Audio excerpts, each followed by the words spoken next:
महाराज जी, आज मेरठ आना हुआ है, क्या विषय है? हमारे यहाँ के बालाजी धाम के श्री महंत महेंद्रदास जी महाराज प्रतिवर्ष ये कार्यक्रम करते हैं।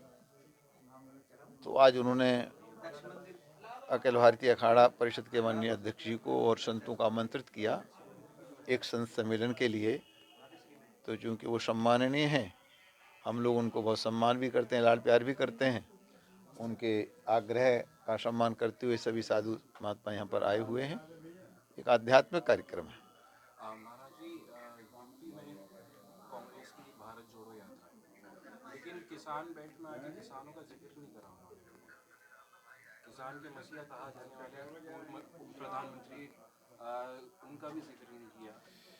क्या कहना चाहेंगे? राहुल गांधी भारत जोड़ो यात्रा के नाम पर केवल नाटक कर रहे हैं। अगर ये भारत जोड़ेंगे तो भारत को तोड़ा किसने था? ये नारे लगाते रहे और देश के 2 टुकड़े हो गए, लाखों हिंदुओं का कत्ल हो गया। कश्मीर से कश्मीरी पंडितों को भगाया किसने?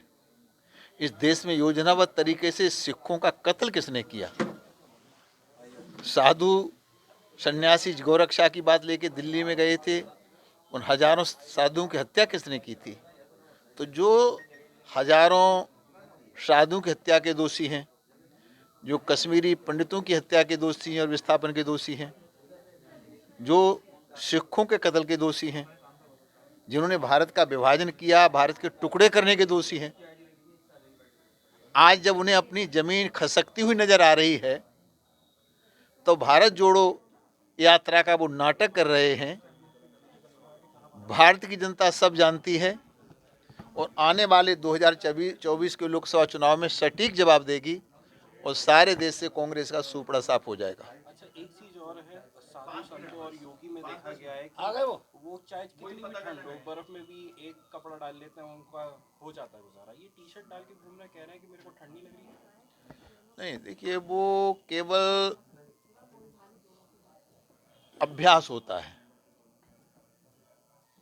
तो अभ्यास के आधार पर अग्नि की भी तपस्या की जाती है, बर्फ की तपस्या की जाती है, नग्न भी रहा जा सकता है, लेकिन ये तो किसी श्रेणी में नहीं आते ना राहुल जी। तो राहुल जी जो कुछ कह रहे हैं केवल नाटक। अब उनको देख करके तो शायद गिरगिट भी शर्मा जाएगी। कभी वो तुर्की टोपी लगा लेते हैं, कभी गले में माला डाल लेते हैं, कभी तिलक लगा लेते हैं, लेकिन वो जो कुछ कर रहे हैं यात्रा में, तो कुछ तो हास्यास्पद बातें, नाटक जैसा प्रतीत होता है। उनकी जो एक्टिंग है पूरी की पूरी यात्रा में, और उसका विश्लेषण मुझ जैसा सन्यासी नहीं कर सकता, लेकिन मुझे लगता है आने वाले समय में उनकी यात्रा के कुछ बिंदुओं का विश्लेषण जरूर होगा। अच्छा, उन्होंने न्योता दिया था जयंत चौधरी और अखिलेश यादव को भी, दोनों शामिल नहीं हुए। हालांकि उन्होंने शुभकामनाएं जरूर दी है, लेकिन दोनों शामिल नहीं हुए। क्या आपको लगता है कि ये समझदारी वाला फैसला है?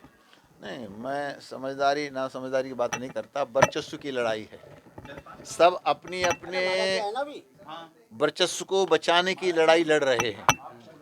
राहुल गांधी अपनी दुकान चलाना चाहते हैं, जयंत अपनी चलाना चाहते हैं, अखिलेश अपनी, ममता अपनी, केजरीवाल अपने। तो ये सब महत्वाकांक्षी लोग हैं, इनका विकास से, राष्ट्र से कोई लेना देना नहीं है। लेकिन ये एक होने का नाटक भी अगर करें तो जनता है, सब जानती है। और मोदी इतने ताकतवर हो गए हैं कि सब मिलकर के भी मोदी जी का सामना नहीं कर सकते। यूपी पे आ जाते हैं। कल मुख्यमंत्री योगी आदित्यनाथ मुंबई में थे। 5 लाख करोड़ का निवेश उन्होंने यूपी के लिए लिया है। कितना विकास इसको मान रहे हैं, और 2024 और आने वाले 2027 के चुनाव को लेकर कितनी बड़ी ये फैसला होने वाला है? जो योगी जी का और मोदी जी का जीवन राष्ट्र को समर्पित है। ये बड़ी बात है कि उत्तर प्रदेश के मुख्यमंत्री माननीय योगी जी मुंबई गए और पूर्ण आश्वासन दे करके निवेश लेकर के वहाँ से आए हैं। मेरी बधाई, बहुत अच्छा काम करके योगी जी आए हैं। और जो कभी गुंडागर्दी के लिए उत्तर प्रदेश प्रसिद्ध था, आज इन लॉ एंड ऑर्डर के लिए प्रसिद्ध है। तो ये योगी जी की देन है। और मुंबई के उद्योगपतियों ने विश्वास भी किया है, इसलिए यहाँ आना स्वीकार किया है। उसके लिए उद्योगपतियों की बधाई और योगी जी को भी बधाई। राहुल गांधी कहते हैं कि संसद में उन्हें बोलना नहीं दिया जाता, इसलिए जनता के बीच में। ऐसा है कि एक तो राहुल गांधी जी बोलना नहीं जानते, बोलने के लिए उनके पास कुछ है नहीं, बोलने के लिए कुछ है नहीं।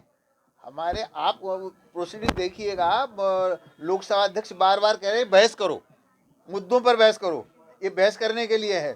लेकिन कांग्रेस बहस से सदा भागती है। क्यों? कांग्रेस के पास बहस करने का कोई मुद्दा है नहीं, विकास के नाम पर कोई मुद्दा कांग्रेस के पास नहीं है, इसलिए ये स्वयं वहां बहस करना नहीं चाहते। अगर ये बहस करेंगे तो लोकसभा में नंगे हो जाएंगे। सेना पर भी आरोप लगाते हैं, कहते हैं कि चाइना ने बहुत दुर्भाग्य की बात है, सेना पर उंगली उठाने वाला तो कोई राष्ट्र विरोधी हो सकता है, भारत का राष्ट्रभक्त व्यक्ति कभी सेना पर उंगली नहीं उठा सकता।